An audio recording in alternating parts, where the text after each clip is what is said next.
मैं डॉक्टर सुशील कुमार अपने YouTube channel में आप सभी लोगों का स्वागत करता हूं। बायोलॉजी क्लास 12 के चैप्टर 1 से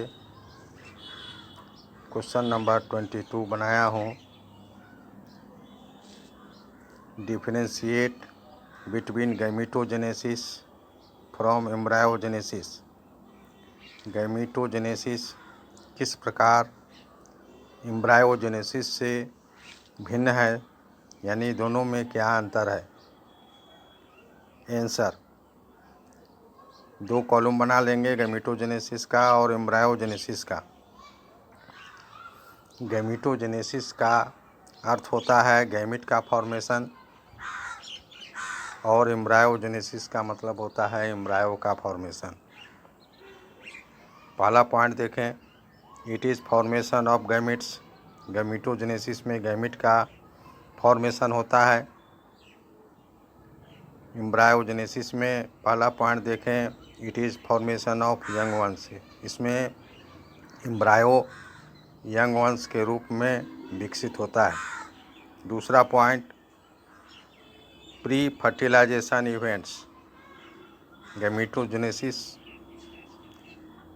का जो मतलब है गैमेट का फॉर्मेशन, यह मेल गैमेट और फीमेल गैमेट के फॉर्मेशन को कहते हैं। यह गैमेटोजेनेसिस में मेल गैमेट का भी फॉर्मेशन होता है और फीमेल गैमेट का भी फॉर्मेशन होता है। दोनों को सम्मिलित रूप से हम गैमेटोजेनेसिस कहते हैं। तो यह फर्टिलाइजेशन के पहले की घटना है और एम्ब्रायोजेनेसिस फर्टिलाइजेशन के बाद की घटना है। तीसरा पॉइंट देखें, गैमेटोजेनेसिस हैप्लॉइड गैमेट्स इसमें बनता है, यानी गैमेटोजेनेसिस में हैप्लॉइड गैमेट का निर्माण होता है, जबकि एम्ब्रायोजेनेसिस में मेल गैमेट और फीमेल गैमेट मिलकर के जाइगोट का निर्माण करते हैं जो डिप्लॉयड होता है। फलस्वरूप एम्ब्रायो डिप्लॉयड बनता है। चौथा point, meiosis cell division occurs. Gametogenesis में जो सेल डिवीजन होता है वो अर्धसूत्री विभाजन होता है, मियोसिस होता है, जबकि एम्ब्रायोजेनेसिस में मियोसिस अनुपस्थित होता है। अब देखें क्वेश्चन नंबर 23। क्वेश्चन नंबर 23 देखें, describe the post fertilisation changes in a flower. Flower में फर्टिलाइजेशन के बाद क्या परिवर्तन आता है उसको देखें। Answer, the post fertilisation changes in a flower results into development of endosperm, embryo, seed, fruit etc। Post fertilisation के बाद जो परिवर्तन होता है, यानी फर्टिलाइजेशन के बाद जो चेंजेज आते हैं, उसमें एंडोस्पर्म का विकास होना, एम्ब्रायो का बनना, सीड फ्रूट का बनना महत्वपूर्ण है। पहला पॉइंट देखें, डेवलपमेंट ऑफ एंडोस्पर्म। एंडोस्पर्म का विकसित होना। It develops from primary endosperm nucleus, it is filled with food tissue. यह प्राइमरी एंडोस्पर्म न्यूक्लियस से डेवलप करता है और यह फूड टिश्यू से भरा रहता है, यानी कि पोषक तत्व इसमें परिपूर्ण रहते हैं। It provides nutrients to growing embryo. यह वृद्धि कर रहे एम्ब्रायो को पोषक तत्व उपलब्ध कराते हैं। इसका फिगर हम किताब से बना सकते हैं, जो किताब अवेलेबल हो उसमें इस फिगर को खोज करके इसको बना लेंगे। दूसरा point, development of embryo. Embryo का विकसित होना, एम्ब्रायो का विकास।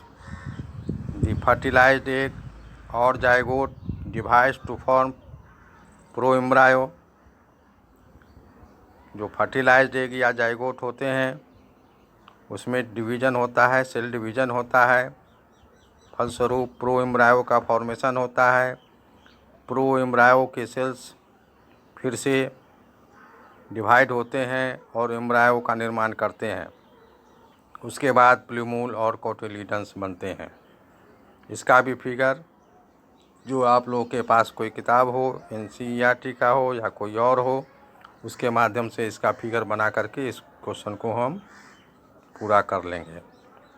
तीसरा point, development of seed, seed का विकास। After double fertilisation ovules develop into seed. ये हमेशा याद रखना है कि ओव्यूल्स जो है वह सीड में बदल जाते हैं। चौथा पॉइंट, डेवलपमेंट ऑफ फ्रूट, फल का विकास। A true fruit is formed in the ovary. ये याद रखना है कि एक ट्रू फ्रूट वह हमेशा ओवरी से बनता है, यानी ओवरी ट्रू फ्रूट में चेंज हो जाता है। The ovules inside the ovary transform into seeds. और जो ओवरी के अंदर ओव्यूल्स होते हैं वो सीड के रूप में परिवर्तित हो जाते हैं। अब देखें question number 24। What is bisexual flower. Bisexual flower क्या है? Collect 5 bisexual flowers from your neighbourhood and with the help of your teacher find out their common and scientific names. अपने आसपास के 5 बाइसेक्सुअल फ्लावर्स को चुन लेना है। उसको लेकर के उस फूल की सहायता से, अपने शिक्षक की सहायता से उसके बारे में जानेंगे और उसका साइंटिफिक नेम, वैज्ञानिक नाम क्या है, कॉमन नेम क्या है, उसको भी जानेंगे। आंसर देखें।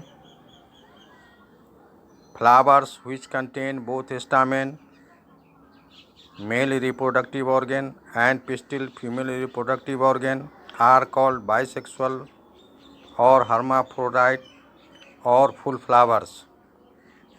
फ्लावर जिसमें